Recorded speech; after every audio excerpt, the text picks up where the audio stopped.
Portability के time पे लोगों के मन में काफी सारे सवाल होते हैं। क्या मुझे पोर्टेबिलिटी करवानी चाहिए या नहीं करवानी चाहिए? पोर्टेबिलिटी के क्या फायदे या क्या नुकसान हैं? अगर मैं अपनी पॉलिसी पोर्ट कर रही हूँ तो क्या मुझे कंटिन्यूटी बेनिफिट मिलेगा? अगर मैं काफी टाइम से पॉलिसी चला रही हूँ और पोर्टेबिलिटी कर रही हूँ तो क्या कंपनी मुझे उतनी ही पुरानी यूजर मानेगी? या अगर पोर्टेबिलिटी के टाइम पर कोई भी medical condition like BP, diabetes, asthma जैसी कोई भी अगर मेडिकल कंडीशन है तो उस केस में कंपनी क्या करेगी? या पोर्टेबिलिटी में कितने टाइम पहले कर सकती हूँ? इन सभी सवालों का जवाब आपको इस वीडियो में मिल जाएगा, तो एंड तक आप इस वीडियो के साथ जुड़े रहें। और अगर अभी तक आपने मेरे YouTube चैनल को सब्सक्राइब नहीं किया है तो जल्दी से कर लीजिए, ताकि ऐसी ही इंफॉर्मेटिव वीडियोस आपके पास टाइमली पहुंच सके। तो वीडियो स्टार्ट करने से पहले मैं हूँ सोनी चौहान, आपकी फाइनेंशियल एडवाइजर।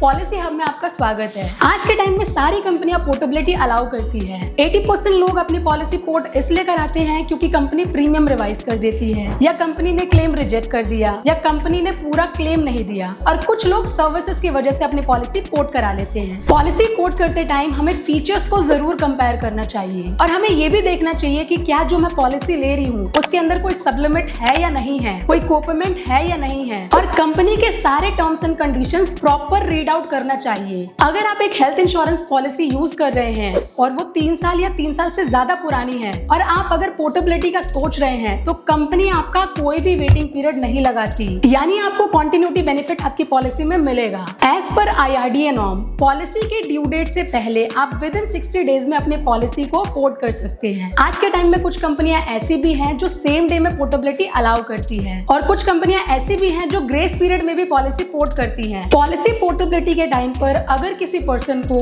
कोई भी medical condition like BP, diabetes, cholesterol या अस्थमा जैसी कोई प्रॉब्लम है, तो कुछ कंपनियां इन बीमारियों से रिलेटेड लोडिंग यानी कि एक्स्ट्रा प्रीमियम चार्ज करती है, और कुछ कंपनियां कोई भी लोडिंग चार्ज नहीं करती है। अगर एग्जिस्टिंग कंपनी में आपने कोई क्लेम लिया है, या आपको करंट में कोई भी मेडिकल कंडीशन है लाइक बीपी, डायबिटीज, तो पॉलिसी पोर्टेबिलिटी के टाइम पर आपको ये सारी चीजें मेंशन करना जरूरी होता है। अगर आप ये मेंशन नहीं करते हैं तो कंपनी के पास राइट होता है कि नॉन डिस्क्लोजर के केस में वो आपकी पॉलिसी कैंसिल कर सकता है। तो पॉलिसी पोर्टेबिलिटी के टाइम पर आप सारे ही मेडिकल कंडीशन या जो भी आपने क्लेम लिया है वो मेंशन जरूर करें। कुछ लोगों के मन में पोर्टेबिलिटी के टाइम पर एक क्वेश्चन और आता है कि अगर मेरी एग्जिस्टिंग कंपनी में बोनस जो मिला हुआ है, अगर मैं पोर्टेबिलिटी कर रही हूँ तो क्या वो कैरी फॉरवर्ड होगा? अगर आपकी एग्जिस्टिंग पॉलिसी में आपको बोनस मिला हुआ है तो पोर्टेबिलिटी के दौरान आपकी पॉलिसी में no claim bonus carry forward नहीं होता। अगर किसी पर्सन ने 10 लाख का सम इंश्योर्ड लिया है और 10 लाख के सम इंश्योर्ड में उनको 10 लाख का बोनस भी मिला हुआ है, अगर वो पोर्टेबिलिटी करा रहे हैं किसी दूसरी कंपनी में 10 लाख के सम इंश्योर्ड में,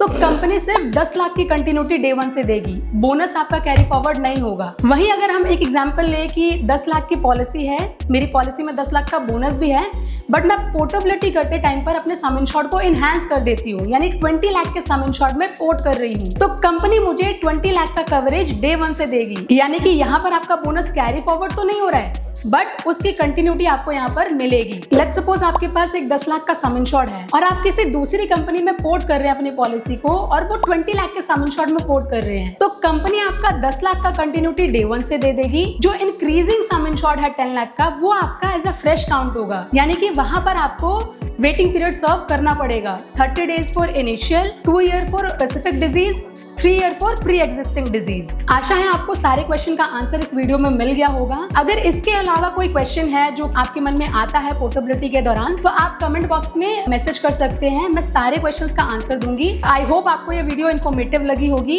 अगर आप ऐसी ही इन्फॉर्मेटिव वीडियोस देखना चाहते हैं तो हमारे चैनल को जल्द से जल्द सब्सक्राइब करें, और अगर आपको मेरी वीडियो पसंद आई तो वीडियो को लाइक और शेयर जरूर करें। मिलती हूँ आपसे अगली वीडियो में। धन्यवाद।